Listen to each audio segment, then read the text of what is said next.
নমস্কাৰ বিশাল interior and ডেকৰ room এডিটৰ্ছৰ অন্য এটা ভিডিঅ'লৈ আপোনালোকক স্বাগতম। আজি আছোঁ মই মহুৰামুখত এটা মডুলাৰ কিটচেন দেখাবৰ কাৰণে আপোনালোকক লৈ আহিছোঁ। ডাইৰেক্টলি যাওঁ কিটচেনটোলৈ, তাত আমি কি কৰিলোঁ গোটেইখিনি বস্তু আপোনালোকক দেখাম, আহক।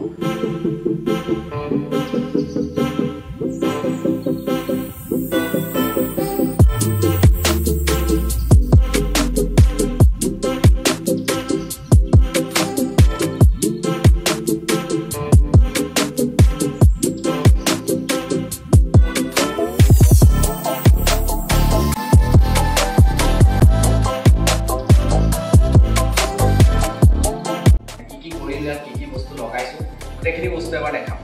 প্ৰথমে আহিছোঁ এইটো বেচিন ছেকশ্যন, বেচিন কেবিনেটছ। বাকী ইয়াত যিটো এই প্ৰফাইল হেণ্ডেল আহিছে, এই হেণ্ডেলটোৱে যিটো অৰেঞ্জ কালাৰটোত এটা ধুনীয়া লুক আনিছে। নেক্সট আহোঁ আমি এইটো কেবিনেটছ। ইয়াত তেওঁলোকৰ এইটো এটা ছেমি মডুলাৰ কিটচেন।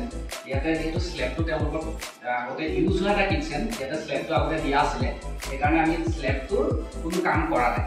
ইয়াত আমি অকল কেবিনেটছখিনি বনাইছোঁ আৰু ওপৰত যিখিনি কেবিনেটছ আছে সেইখিনি বনাইছোঁ। এতিয়া নেক্সট আহিছোঁ এইটো কেবিনেটছ, এটা চেট কৰা আছে আৰু এটা অলপ ডাঙৰকৈ ৰখা হৈছে যাতে ইয়াত কিবা অলপ ডাঙৰ বস্তু ৰাখিব পাৰে। এইটো হৈছে ছেকেণ্ডটো চেট। নেক্সট আহিছোঁ, ইয়াত দুটা বাস্কেট দিয়া হৈছে। বাস্কেটটো এবাৰ ওচৰলৈ আহিব, অলপ বাস্কেটটো এবাৰ দেখাব। বাস্কেটটোৰ যিটো উইথ, মানে ইয়াৰ যিটো চাইজটো ইমান সৰু নহয়। এইটো এটা বাস্কেট, ইয়াৰ তলতো এটা বাস্কেট আছে, এইটো এটা বাস্কেট, ইয়াতো এটা চেল্ফ আছে। নেক্সট আহিছোঁ এইটো কেবিনেটছ। ইয়াতো ঠিক তেনেকৈ দুখন চেল্ফ দিয়া হৈছে। আহিছোঁ বাস্কেটৰ ছেকশ্যনটোলৈ। ফাৰ্ষ্ট আহিলে এইটো এটা বটল বাস্কেট আৰু ইয়াত যিখিনি আমি মেটেৰিয়েলছ ইউজ কৰিছোঁ পুৰা গডৰেজৰ এইটো ল'ব লাগি আছে।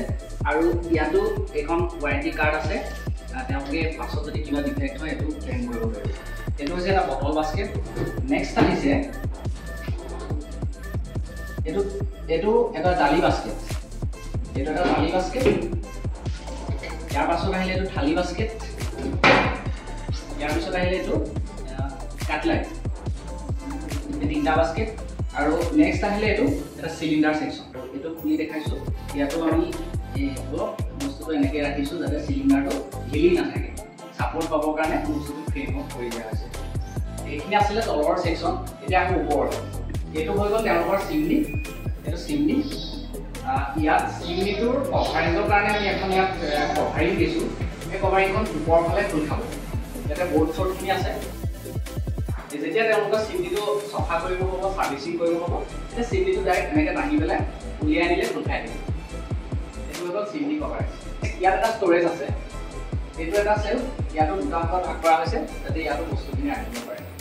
ইয়াত তেওঁলোকৰ যিহেতু কিটচেনটো ছেমি মডুলাৰ এটা ইউজ কিটচেন আছিলে, সেইকাৰণে ইয়াত পকাৰ এটা টাইলছ লগা এটা স্লেব আছিলে। আমি তাক কভাৰ কৰি পেলাই এইটো এটা ফ্ৰেমত এনেকৈ বনাই দিছোঁ যাতে বস্তুটো বাহিৰৰ পৰা দেখা নাপায়।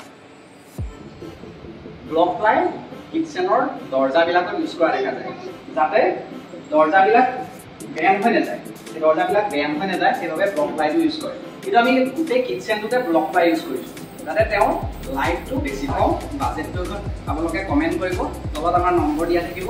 যদি আপোনালোকক এনেকুৱা ধৰণৰ কিটচেন বনাবলগীয়া আছে তেতিয়াহ'লে আমাক ডাইৰেক্টলি যোগাযোগ কৰিব। ডেছক্ৰিপশ্যনত আমাৰ নম্বৰ দিয়া আছে। লগতে যদি কিবা সুধিবলগীয়া থাকে তেন্তে সুধিব পাৰিব। ধন্যবাদ।